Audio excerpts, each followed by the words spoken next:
what was happening is that they wanted to make it beefier. The leather was breaking down more. Okay. What Stemco had told me years ago is that the leather they were getting was bad leather and it was bubbling, and so it was creating an issue, and they needed a fast fix. So they thought, well, we'll impress it with rubber. Well, Tri-Seal was already doing that, and everybody thought that was their genius, but it wasn't.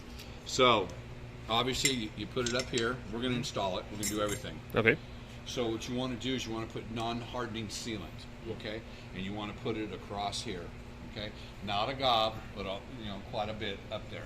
So you want to put this ring in. So basically like silicone, like. No, it's got to be non-hardening, and the reason why non-hardening, if you get a hardening sealant, you'll never get that ring off. Okay. So non-hardening sealant, it beads up on the back side. I don't use it on my training classes. Yeah. You can if you want, but it's going to make a mess. Okay. Used to do that. Used to do oil on everything. It makes a mess, okay? So non-hardening sealant. Then you grab your plate, universal tube that we have, and all the plate numbers are on the inside, DP348, okay? So what we're making a change on our boxes, we're putting our tool numbers on the boxes. Okay. Let me see if they put them on there. It's a good idea. Yeah. Just like sample. Yeah, so this would come over like this, okay? So, but I'll put it on here. It's all interchangeable. I did take some stuff from Stemco, like this dead blow hammer. Yeah. These things are awesome. I used to give these things out if customers convert. So what I would recommend doing, you have a set of tools, right? Yep. What I recommend doing is put a little lube when you take them off. Okay. On. Okay. So what you want to do, come across here like this. Sorry, I'm going to make. Don't worry, don't worry. So you want to get it up here like this.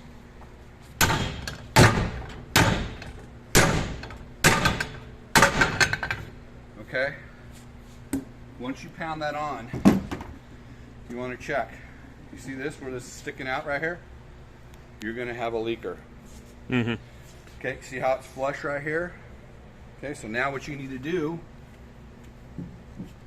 is put it on this side over here and hammer this side.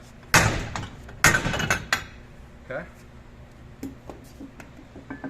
Now it's flush. Okay? It's a little lipped up right here. So, what'll happen, see down here, you can't have it. It has to be completely flush, okay? Let's do it so I can show you. Now, it's going to be a lot easier on truck spindle than on the back of here.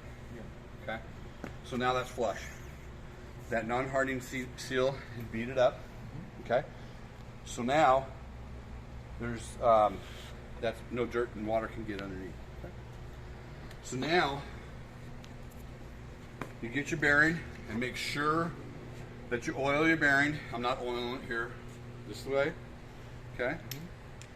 This way. There's enough oil in there, so you can just make sure it stays oiled. Okay. And make sure you put the bearing inside the hub. So this is what happens. I ask the customers out there, I go, how many times have you guys forget to put the bearing in? And almost every one of them raise their hand. Forgot that. You know why? Because they're in a hurry.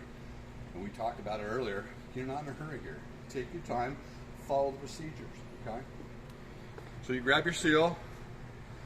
Used to be non-hardening in the hub, not anymore because that stuff was getting inside. Yeah. Put a little layer right here, okay? Then you want to set the seal here like that. So you want to get this tool. You won't use this flat plate on this one. The flat plate will be on the ultimate, okay? So ours comes with bearing guides. I don't use bearing guides anymore. I think it's a waste of money. I told John, I said, you really just need to toss the bearing guides because really no one uses them anymore. So the reason why there was bearing guides, why? Remember when they were using wheel dollies? It was up on the side. The bearing guide held the seal in there, so it doesn't. But when it's on the ground, it doesn't matter. Okay. So you got to make sure you have the groove here. Stick it up on the seal.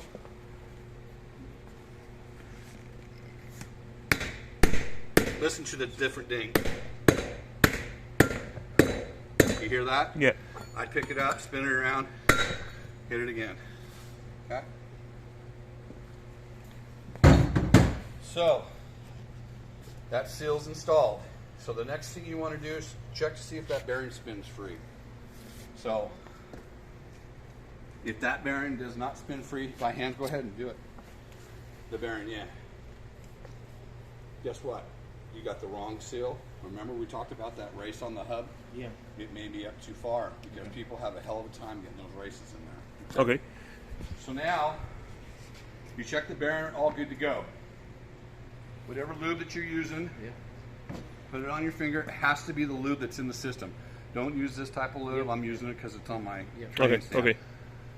Do not mix your greases. Do not mix your oils. Period. Okay? Put a nice lubricoat like that. Okay?